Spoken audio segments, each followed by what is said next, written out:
ಎಲ್ಲರಿಗೂ ನಮಸ್ಕಾರ. ಕಥಾವಾಚನಾಲಯಕ್ಕೆ ಸ್ವಾಗತ. ಅಧ್ಯಾಯ 11. ಶುಕ್ಲಾಂಬರಧರಂ ವಿಷ್ಣುಂ ಶಶಿವರ್ಣಂ ಚತುರ್ಭುಜಂ ಪ್ರಸನ್ನವದನಂ ಧ್ಯಾಯೇತ್ ಸರ್ವವಿಘ್ನೋಪಶಾಂತಯೇ. ಸರಸ್ವತೀ ನಮಸ್ತುಭ್ಯಂ ವರದೆ ಕಾಮರೂಪಿಣಿ. ವಿದ್ಯಾರಂಭಂ ಕರಿಷ್ಯಾಮಿ ಸಿದ್ಧಿರ್ಭವತು ಮೇ ಸದಾ. ಗುರುಬ್ರಹ್ಮ ಗುರುರ್ವಿಷ್ಣುಃ ಗುರುರ್ದೇವೋ ಮಹೇಶ್ವರಃ.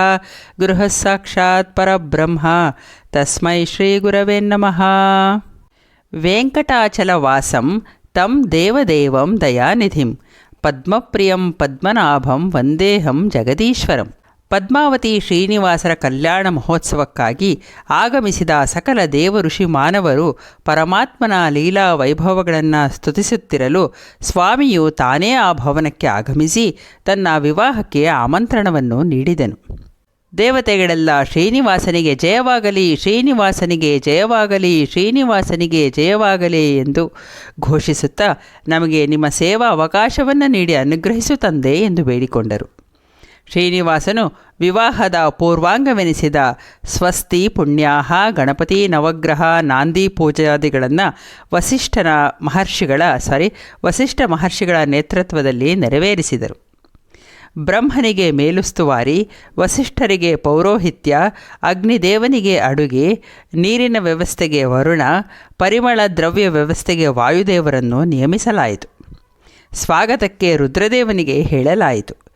ದೀಪದ ವ್ಯವಸ್ಥೆಗೆ ನವಗ್ರಹ, ವಸು, ರುದ್ರಾದಿ ದೇವತೆಗಳು ವಿವಾಹ ಸಮಾರಂಭವನ್ನು ಸಂತೋಷದಿಂದ ಮಹದಾಜ್ಞೆ ಎಂದು ತಿಳಿದು ಒಪ್ಪಿಕೊಂಡರು. ನಾಂದಿ ಸಮಯದಲ್ಲಿ ಸ್ವಾಮಿಯು ಖಿನ್ನನಾಗಿರಲು ಬ್ರಹ್ಮದೇವನು ಕಾರಣವನ್ನು ಕೇಳಿದನು. ಬಕುಲೆಯೂ ಕೇಳಿದಳು.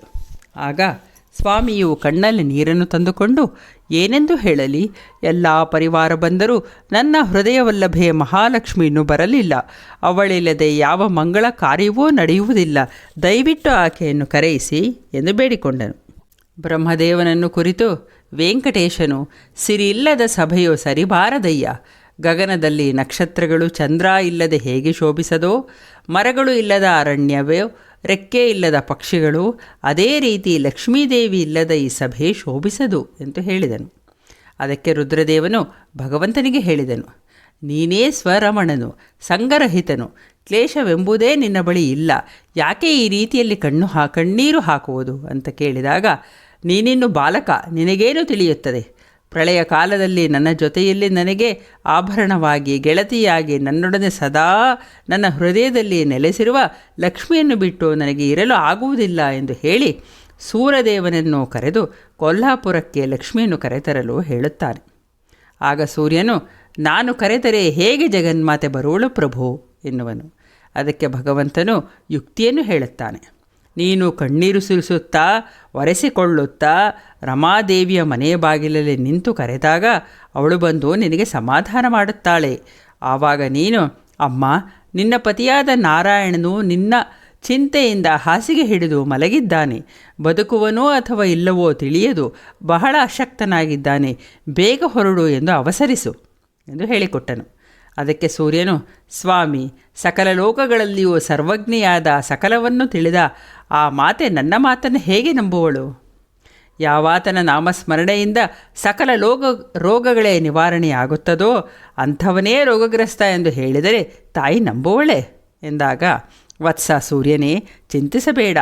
ನನ್ನ ಮಾಯೆಯಿಂದ ಲಕ್ಷ್ಮೀದೇವಿಯು ಮೋಹಿತಳಾಗಿ ನಿನ್ನ ಜೊತೆ ಖಂಡಿತ ಬರುವಳು ಎಂದು ಹೇಳಿ ರಥವನ್ನು ಕೊಟ್ಟು ಕಳುಹಿಸಿದನು.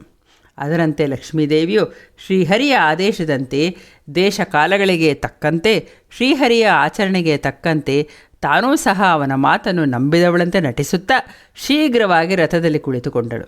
ರಮಾದೇವಿ ಬಂದ ವಿಚಾರವನ್ನು ತಿಳಿದು ಭಗವಂತನು ಅಶಕ್ತನೂ ರೋಗಗ್ರಸ್ತನೂ ಆದವನಂತೆ ಆಕಾರವನ್ನು ಧರಿಸಿ ತನ್ನ ಬಲತೋಳನ್ನು ಬ್ರಹ್ಮದೇವನ ಮೇಲೂ ಎಡತೋಳನ್ನು ರುದ್ರದೇವನ ಮೇಲೂ ಇಟ್ಟು ಮೆಲ್ಲಗೆ ಹೆಜ್ಜೆಗಳನ್ನು ಇಡುತ್ತಾ ಬಂದನು.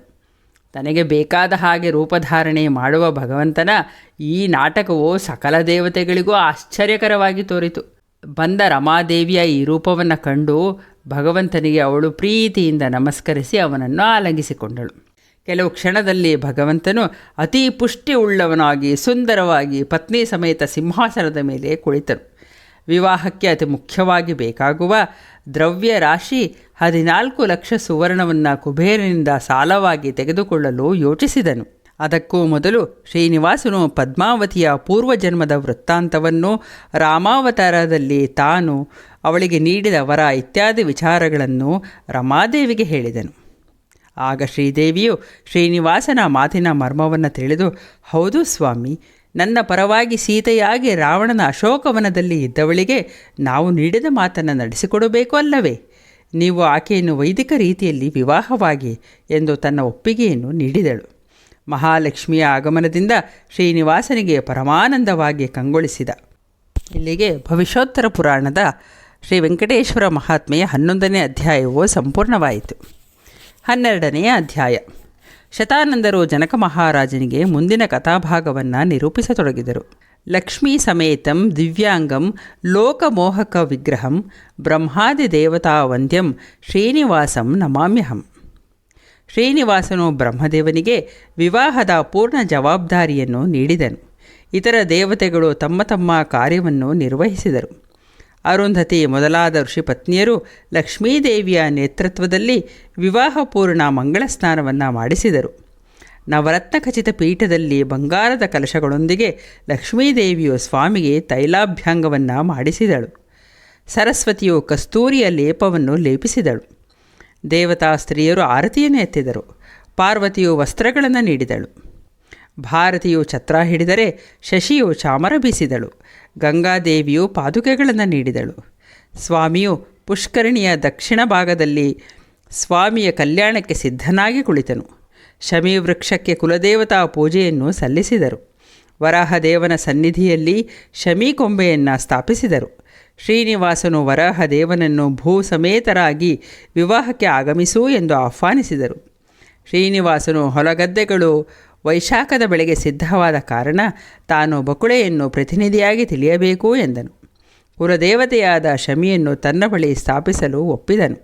ಪೂರ್ವಾಂಗ ಸಮಾರಂಭಗಳು ಮುಗಿದ ಬಳಿಕ ಶ್ರೀನಿವಾಸನು ಲಕ್ಷ್ಮೀ ಸಮೇತನಾಗಿ ದೇವತೆಗಳೊಂದಿಗೆ ನಾರಾಯಣಪುರಕ್ಕೆ ಹೊರಡಲು ಸಿದ್ಧನಾದನು. ವಿವಾಹಕ್ಕೆ ಬೇಕಾದ ಅಪಾರ ಧನದ ಬಗ್ಗೆ ಸ್ವಾಮಿಯು ಚಿಂತೆಗೊಂಡವನಂತೆ ನಟಿಸಿದನು. ಶಂಕರನ ಸಲಹೆಯಂತೆ ಕುಬೇರನನ್ನು ರಹಸ್ಯವಾಗಿ ಕರೆದು ಸಾಲವನ್ನು ಕೇಳಿದನು. ಕುಬೇರನು ಭಯಭಕ್ತಿಯಿಂದ, ಪ್ರಭು, ಎಲ್ಲವೂ ನಿನ್ನದೇ ಆಗಿರುವಾಗ ಇದೇನು ಸಾಲದ ನಾಟಕ ಎಂದನು. ಶ್ರೀನಿವಾಸನು, ಕಲಿಯುಗಕ್ಕೆ ತಕ್ಕಂತೆ ನೀನು ಸಾಲವನ್ನು ನೀಡಿ ಸಾಕ್ಷಿಗಳ ಎದುರು ಪತ್ರವನ್ನು ಬರೆಸು ಎಂದು ಆಜ್ಞಾಪಿಸಿದನು. ಶ್ರೀನಿವಾಸನು ಕುಬೇರನಿಂದ ವೈಶಾಖ ಶುದ್ಧ ಸಪ್ತಮಿಯೆಂದು 14 ಲಕ್ಷ ಶ್ರೀರಾಮ ವರಹಗಳನ್ನು ಸಾಲ ಪಡೆದು 1,000 ವರ್ಷಗಳಲ್ಲಿ ಅದನ್ನು ತೀರಿಸುವುದಾಗಿ ಪತ್ರ ಬರೆದು ಬ್ರಹ್ಮ, ರುದ್ರ, ಅಶ್ವತ್ಥ ವೃಕ್ಷದ ಸಾಕ್ಷಿಯನ್ನು ಹಾಕಿಸಿದನು. ಕುಬೇರನು ಹಣವನ್ನು ನೀಡಲು ಅದನ್ನು ಸ್ವಾಮಿಯು ಆತನಿಗೆ ನೀಡಿ ಸಕಲ ಸಿದ್ಧತೆಯನ್ನು ಮಾಡಲು ಅಪ್ಪಣೆ ಮಾಡಿದನು. ಶ್ರೀನಿವಾಸನು ತನ್ನ ಕುಲದೈವವೆಂದು ಹೇಳಿಕೊಂಡ ಅಹೋಬಲ ಶ್ರೀ ಲಕ್ಷ್ಮೀ ನರಸಿಂಹ ದೇವರಿಗೆ ಭೂರಿ ಭೋಜನದ ಅಡುಗೆಯನ್ನು ಸಮರ್ಪಣೆ ಮಾಡಿ ದೇವತೆಗಳಿಗೆ ಭೂರಿ ಭೋಜನಾದಿಗಳನ್ನು ಮಾಡಿಸಿ ದೇವತೆಗಳ ಸಂಗಡ ಶ್ರೀನಿವಾಸ ದೇವರು ಆಕಾಶರಾಜನಿಂದ ದಿಬ್ಬಣ ಪೂಜೆಯನ್ನು ಮುಗಿಸಿಕೊಂಡು ರಾಜಗೃಹಕ್ಕೆ ಬಂದು ಆ ರಾತ್ರಿಯ ಆದರ ಆತಿಥ್ಯಗಳನ್ನು ಸ್ವೀಕರಿಸಿ ಅಲ್ಲಿಯೇ ವಿಶ್ರಾಂತಿಯನ್ನು ತೆಗೆದುಕೊಂಡು ಮರುದಿನ ವೈಶಾಖ ಶುದ್ಧ ದಶಮಿಯೆಂದು ಬ್ರಹ್ಮಾದಿ ಸರ್ವ ದೇವತೆಗಳ ಅಧಿಷ್ಠಾನದಲ್ಲಿ ಬೃಹಸ್ಪತ್ಯಾಚಾರ್ಯರಾದ ಅನೇಕ ಋಷಿಮುನಿಗಳ ಜೊತೆಯಲ್ಲಿ ಅವನು ಮದುವೆ ಮಂಟಪಕ್ಕೆ ಬಂದನು. ಅಗ್ನಿದೇವನು ಸ್ವಾಮಿಯ ಅಪ್ಪಣೆಯಂತೆ ಸ್ವಾಮಿ ಪುಷ್ಕರಣಿಯಲ್ಲಿ ಅನ್ನ, ಪಾಪನಾಶಿನಿಯ ಬಳಿ ತೋವೆಗಳು, ಆಕಾಶ ಗಂಗೆಯಲ್ಲಿ ಪಾಯಸ, ಹೀಗೆ ಪಾಕವನ್ನು ಸಿದ್ಧಗೊಳಿಸಿದನು. ಮೊಸರನ್ನ, ಎಳ್ಳಿನ ಚಿತ್ರಾನ್ನ, ಗೆಡ್ಡೆ ಗೆಣಸುಗಳ ಪಲ್ಯ, ಸಾರು, ಹುಳಿ, ಕುಂಬಳಕಾಯಿ ಹುಳಿ ಸಿದ್ಧವಾಯಿತು. ಶಂಕರನು ದೇವತೆಗಳನ್ನು ಕುಳ್ಳಿರಿಸಿ ಶ್ರೀಶೈಲದವರೆಗೆ ಎಲೆಯನ್ನು ಹಾಕಿಸಿದನು. ಶ್ರೀನಿವಾಸನು ತನಗೆ ತಾನೇ ನೈವೇದ್ಯ ಸಂಕಲ್ಪವನ್ನು ಮಾಡಿ ದೇವ, ಋಷಿ, ಬ್ರಾಹ್ಮಣ, ಸುವಾಸಿನಿ ಸಂತರ್ಪಣೆಯನ್ನು ನಡೆಸಿದನು. ಅಮೃತ ಸಮಾನವಾದ ಭೋಜನವನ್ನು ಸರ್ವರೂ ಸವಿದರು. ಭೋಜನದ ಬಳಿಕ ಸ್ವಾಮಿಯು ಲಕ್ಷ್ಮಿಯೊಡನೆ ವಿಶ್ರಮಿಸಿದನು. ಬೆಳಗಿನ ಜಾವ ನಾರಾಯಣಪುರದ ಕಡೆಗೆ ಬ್ರಹ್ಮಾದಿ ದೇವತಾ ಸಹಿತರಾಗಿ ಹೊರಟರು. ಗರುಡನನ್ನೇರಿದ ಶ್ರೀನಿವಾಸನ ಎಡಬಲಗಳಲ್ಲಿ ರುದ್ರ, ವಾಯು, ಮುಂಭಾಗದಲ್ಲಿ ಬ್ರಹ್ಮನು ನಡೆದನು. ಶ್ರೀನಿವಾಸನ ಕಲ್ಯಾಣ ಮಹೋತ್ಸವದ ದಿಬ್ಬಣ ಹೊರಟಿತು. ಜನರ ಕಲಕಲದೊಡನೆ ಪರಿವಾರವು ಪದ್ಮತೀರ್ಥದ ಬಳಿ ಬಂದಿತು. ಅಲ್ಲಿ ವ್ಯಾಸಪುತ್ರ ಶುಕಮುನಿಗಳು ಆತಿಥ್ಯವನ್ನು ನೀಡಿದರು. ಸ್ವಲ್ಪ ವಿಶ್ರಮಿಸಿ ಗುರುವಾರ ಸಂಜೆ ಆಕಾಶರಾಜನ ನಗರವನ್ನು ತಲುಪಿದರು. ಅತ್ತ ಆಕಾಶರಾಜನು ಪದ್ಮಾವತಿಗೆ ಮಂಗಳ ಸ್ನಾನ, ದುರ್ಗಾಪೂಜೆ ಪೂರ್ವಾಂಗಗಳನ್ನು ನೆರವೇರಿಸಿ ಆನೆ ಮೇಲೆ ಶ್ರೀನಿವಾಸನನ್ನು ಎದುರುಗೊಳ್ಳಲು ಬಂದನು. ಇಂದ್ರನು ಪರಸ್ಪರ ಪರಿಚಯ ಮಾಡಿಸಿದನು.